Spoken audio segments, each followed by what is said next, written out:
Pakinggan po natin itong mensahe ni Vice President Sara Duterte at inyong pansinin kung ano ang kanya sinasabi at ito ba'y nababagay sa kanyang ginagawa, lalo na ho sa isyu ng West Philippine Sea. Pakinggan po natin.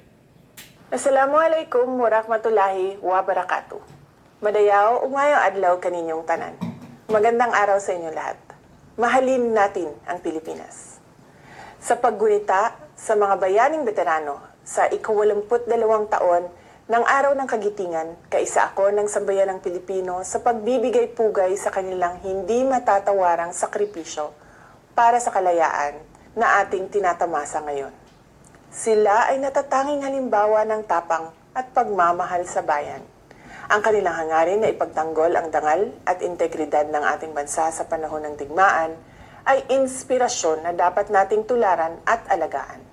Kaya't patuloy nating isapuso at tutukan ang mga aral ng ating kasaysayan. Ang tanggapan ng pangalawang Pangulo at kagawaran ng edukasyon ay naglalayong maituro at maipaunawa sa bawat batang Pilipino ang pagpapahalaga sa kasaysayan at sa mga bayaning nagbuwis ng kanilang buhay.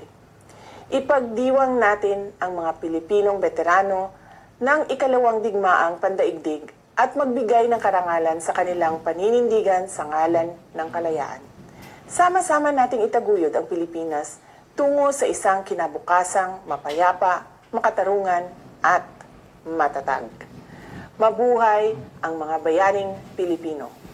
Ang lahat ng ating ginagawa ay para sa Diyos, sa bayan at sa... Ayun, anong napansin nyo? Diba? Punong-puno siya ng mga paalaala at panawagan. Pero ang tanong, Madam Vice President, Secretary, Department of Education, bakit pag-iso ng West Philippine Sea ang tinatanong sa iyo ng media, lagi kang no comment? Tapos ngayon gusto mo yan ang iyong panawagan. Parang ang layo, parang iba. Iba yung laman ng binabasa mong statement kaysa sa galaw mo kapag ikaw ay ini-interview ng media. Ako'y nagtatanong lang po dahil kasi pagka binabasa ang mga statement, hindi natin alam kung sinong gumawa niyan. At malayo sa aking observation yung sinasabi ng Vice President kaysa kanyang ginagawa sa kasalukuyan. Dahil mula noon hanggang ngayon, halos magbuwis na ng buhay ang ating mga sundalo at Coast Guard sa pananakop ng China sa West Philippine Sea. Walang anumang statement ng pagsuporta si Vice President at walang anumang sinasabi laban sa China na nananakop sa ating bansa.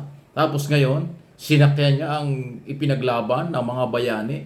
Bakit ganon? Magkaiba ang sinasabi mo ngayong araw na ito, ngayong itong araw ng mga bayani, kaysa sa araw-araw na tayo ay naghahanap ng konkretong paliwanag mo at paninindigan bilang pangalawa sa pinakamataas na opisyal ng bansa at sekretary ng Department of Education.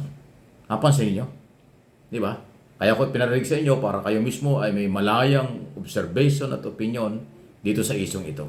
Ako yun ang aking nakita dyan. Bakit malayo?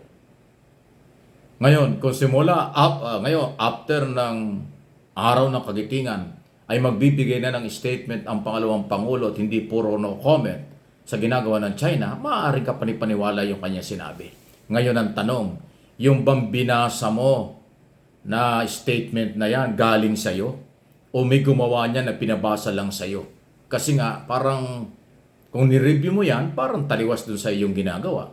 Kung hindi mo yan ni-review, baka nga nasubuan ka ng taong gumawa nito. So nagtatanong lang. Lahat tayo may karapatan sa mga interpretation at saka opinion.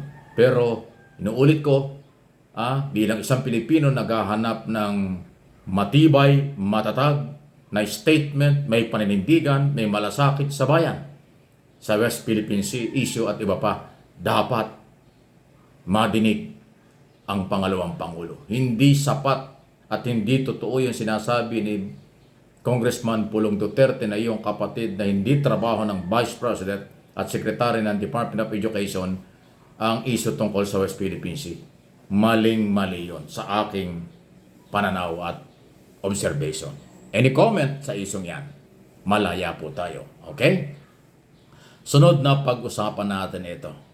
Patuloy po ang mga fake news until now. Issue ng pulburon, issue ng drug test, issue ng mga korupsyon o mano at kung ano-ano pa. Lahat ng paninira, lahat na pong ginagawa ng mga anti-Marcos vlogger at supporters nila, wala pang napapatunayan kahit isa. Paulit-ulit na lang po ang mga made in recto na mga dokumento, na mga fake na ipinapakita. Hindi nila madala sa korte. Hindi nila madala sa tamang pamaraan. Lahat ay sa social media. Kasi alam din naman nila kung lihitimo yan o hindi. Kaya tuloy ang fake news, tuloy ang paninira, tuloy ang kawalan nila ng malasakit sa bayan. Basta lang makabanat sa gobyerno, basta lang siraan ang gobyerno, basta lang masira ang gobyerno, ay kontento na sila doon. Pero ang magandang balita, kahit sa mga survey, patuloy na dumadami ang naniniwala at sumusuporta kay Pangulong Marcos at sa ating gobyerno. Dahil nga pagod na ang tao sa paninira, pagod na ang tao sa mga fake news, kaya kahit anong gawin ng mga anti-Marcos, hindi talaga paniniwalaan sila. Dahil ginagawa ni Pangulong Marcos ang lahat, trabaho sa loob at labas ng ating bansa. Eto at umalis na nga, nasa Washington DC, para lang palakasin ang internal at external security ng ating bansa. Pakikipagrelasyon sa Amerika at Japan. Napakahalaga ng summit ng tatlo. President Marcos, Prime Minister ng Japan at US President ang mag-uusap yan. Napakaganda nun. Diba? Good for business, good for security, at pabor sa mga matitinong Pilipino. Ang lakad ng Pangulo ay para sa kabutihan ng lahat ng Pilipino. Pero merong iilang sektor o kakaunting sektor ang patuloy ang paninira na isa lang ang dahilan. Gusto nilang maghawak ng kapangyarihan, gusto nilang bumalik sa kapangyarihan, gusto nilang ilagay si Sara Duterte na Pangulo ng ating bansa. Yun lang yun.